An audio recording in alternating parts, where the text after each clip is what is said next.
I want to share with you a story. First of all, Shabbat Shalom. Shabbat Shalom to everybody, and Birshut Rabbanim, with the permission of the rabbis and those who are present, I would like to share with you a story. Story is about a man who was married and poor. So he wanted to change both statuses. So he decided to take life insurance on his wife.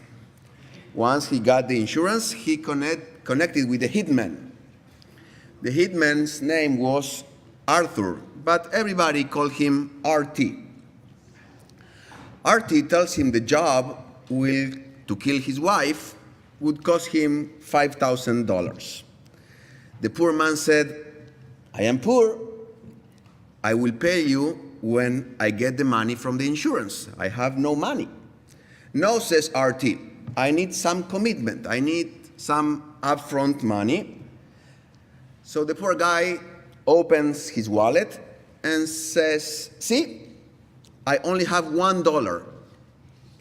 Well, said RT, I'll take the dollar up front and you will pay me the rest of the money when the job is done. So RT started following the wife at Giant. The supermarket was empty. It was very, very early in the morning. So RT followed her when nobody was there. And when she was taking a can from one of the shelves, he grabbed her neck, squeezed hard, and killed her. The assistant manager just walked by and saw what was going on. So RT grabbed his neck too, applied a lot of pressure, and killed him too. The manager of the supermarket saw the whole scene, called the police, and the policeman arrested RT. Next morning, the headline of the Washington Post was the following: RT chokes 2 for $1 at Giant.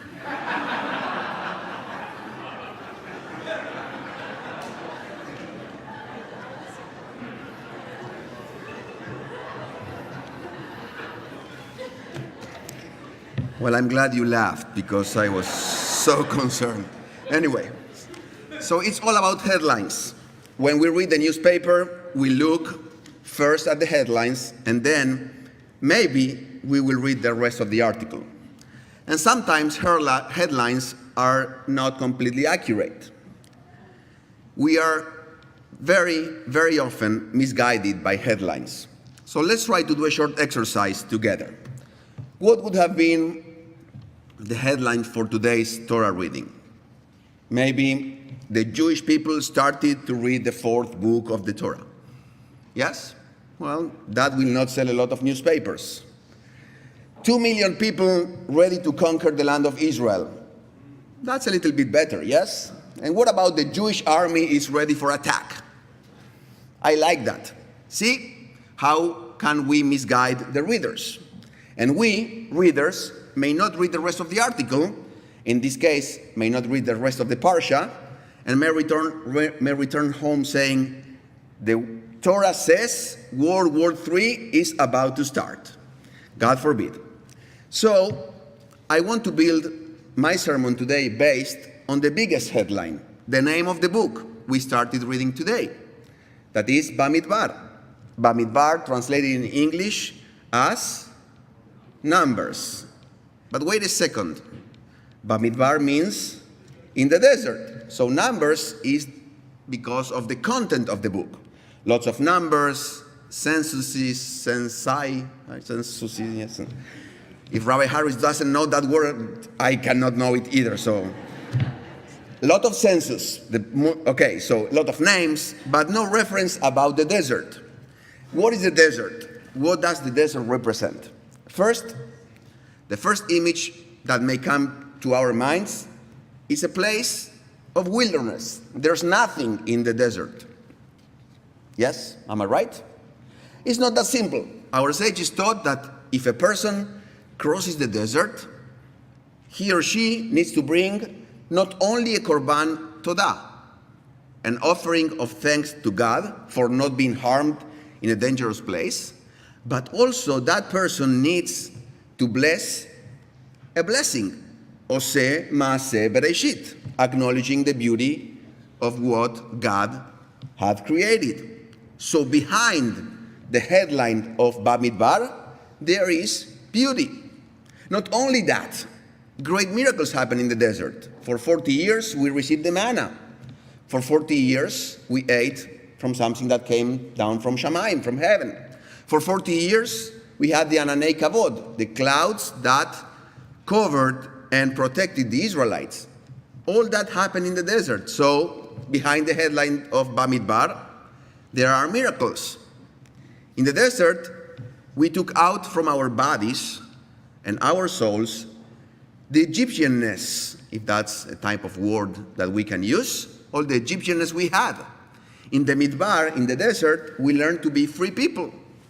And yes, we need to admit that we complained for a while, maybe during the first year, but for 39 years, we lived and loved the Midbar. So behind the headline of Bamidbar, there is freedom. According to our sages, please listen to this, the desert is a place where there's no theft and no incest. There are no human beings, therefore, there are no bad habits in the desert. So behind the headline of Bamidbar, there is morality. Not only that, the Midrash Tanhuma says, Hashem said, the desert is better than all of the countries. Here I will build a guest house. The Mishkan, the tabernacle, was built in the desert. So behind the headline of Bamidbar, there is creation. The wilderness, with its challenges and dangers, is the place where the Jewish people gets its education. So behind the headline of Bamidbar, there is Torah. Midbar, desert, has the same letters in Hebrew of the word medaber, or speaks. That huge space, that space that seems to be empty, speaks, and speaks very loud. The wilderness tells us much more than the words of the headlines. The Midbar should be a place that speaks. Headlines do not reflect the whole, just a small part of the reality. If your headline this week is that I had a miserable week, or you had a miserable week, do not forget all the blessings that Shabbat brings into your life. If you are going through an illness, do not forget there is hope, and there is God, that Rofeh Cholim cures those who are sick. If your headline is, I had my bat mitzvah this week, do not forget, it's not the end of it, it's the beginning of it. If your headline is that you feel lonely, you need to know there is a community that cares for you. There is much more in the back part of the headlines. So tonight is a special night. Once again, as we do every year, we will transport ourselves to the wilderness to receive the Torah and celebrate Shavuot. Tonight, when Shabbat ends, we will gather once again to pray, to study, and to recreate what happened in Mount Sinai, to feel the presence of a living God. This is a great opportunity that we have to enjoy the beauty of our tradition. This is a great opportunity to transform some arid lives into a speaking wilderness.